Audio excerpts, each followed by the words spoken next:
अस्सलाम वालेकुम दोस्तों, आज हमारे लिए एक शर्मिंदगी का दिन है, डूब मरने का दिन है। आज जब मुझे कुछ लोगों ने बताया कि पाकिस्तान में मीनार पाकिस्तान के ऊपर एक ऐसा वाक़या हुआ है जिसको अल्फाजों में भी कहना जो है ना वो बुरा लग रहा है। उसके बाद जब मैंने सर्च किया, और क्योंकि मेरे साथ हर नेशनलिटी का आदमी काम करता है, ख़ास तौर पे उसमें इंडियंस हैं, जॉर्डेनियंस हैं, सऊदीज़ हैं, वो सब इस बात के ऊपर बात कर रहे थे कि यार पाकिस्तान तो बड़ा, वो समझते थे यार पाकिस्तान में बड़े मुतव्वे होते हैं और दीनी इस्लामी चीज़ें होती हैं। और इस तरीके का वाक़या कि एक बेचारी बहन हमारी, उसको 400-500 लोगों ने 3 घंटे तक 6:30 बजे से 9:30 बजे तक उसके साथ खेला है, उस बेचारी को बरहना कर दिया और उसको नोचा है। मैं उसका इंटरव्यू सुन रहा था, वो कह रही थी कि मेरे जिस्म के कोई ऐसा हिस्सा नहीं है जहाँ उस पर जो है ज़ख़म ना हो और निशान ना हो। कौन जानवर थे, कौन जाहिल थे, कौन गंवार थे पूरी दुनिया में रुस्वा कराने के लिए। उस बच्ची के ऊपर जब हाथ लगाया होगा, उसके कपड़े फाड़े होंगे, तो अपनी माँ और बहन याद नहीं आई होगी। ये किस किस्म के बेगैरत लोग थे? क्या ये एक औरत के पेट से जन्म नहीं लिया होगा इन लोगों ने?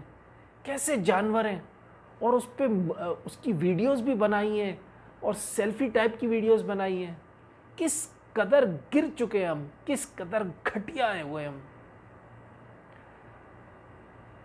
लानत का मुकाम है उन बेगैरतों के ऊपर, उन जानवरों के ऊपर। यहाँ मैं एक बात और करना चाहूँगा।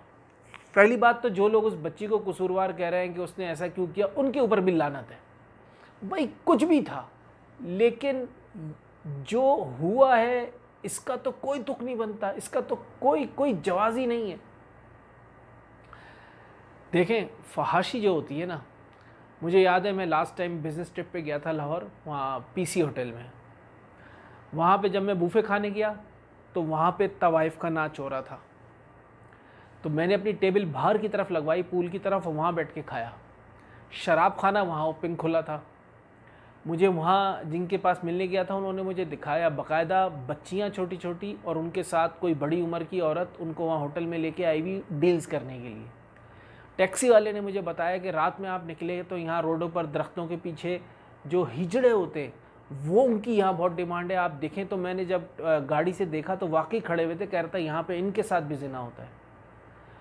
तो भाई ये गवर्नमेंट और पुलिस क्या कहती है कि भाई चलो 400-500 ना मालूम अफराद के खिलाफ। अभी ये तो मालूम वाले अफराद हैं, ये तो सामने बैठे हुए हैं, सब बड़े बेगैरत हैं। हम सब, मैं बताऊं, हम सब डिज़र्व करते हैं शर्मिंदगी भी। और जितना सोचा जाए, या जानवर भी ऐसा नहीं करते कि उस बच्ची को 3-3 घंटे तक उछाला है, खेला है उसके साथ, उसको बरहना करके।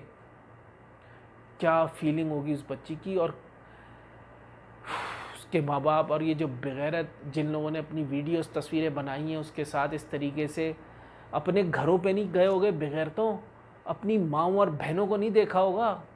याद रखना, जो करता है ना इंसान पलट के दुनिया में उसके साथ होता है। तुम्हारी अपनी माँ बहन के साथ ये सब कुछ हो सकता है। इसके ऊपर ज़रूर बोलना चाहिए और इस बात को गवर्नमेंट तक पहुँचाना चाहिए।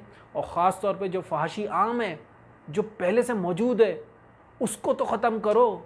क्या इस्लामाबाद, लाहौर, कराची और हर बड़े शहर में ये बड़ी बड़ी पार्टीज़ नहीं होती? क्या ज़िना नहीं होते? क्या शराबें नहीं चलती? क्या पता नहीं है पुलिस को? क्या पता नहीं है गवर्नमेंट को? क्यों नहीं बंद करवाती? सिर्फ दीन की बात करने से खड़े होके कुछ नहीं हो जाता, उस पर जो है अमल करवाया जाता है। और ख़ास तौर पे आपके पास पावर हो तो अमल करवाया जाता है। बस दुआ करता हूँ कि अल्लाह पाक उस बच्ची को सब्र दे और सबको हिदायत दे, और जिन लोगों ने भी ऐसा किया है उनको गर्क करे अल्लाह, और उनको सख्त से सख्त सज़ा दे।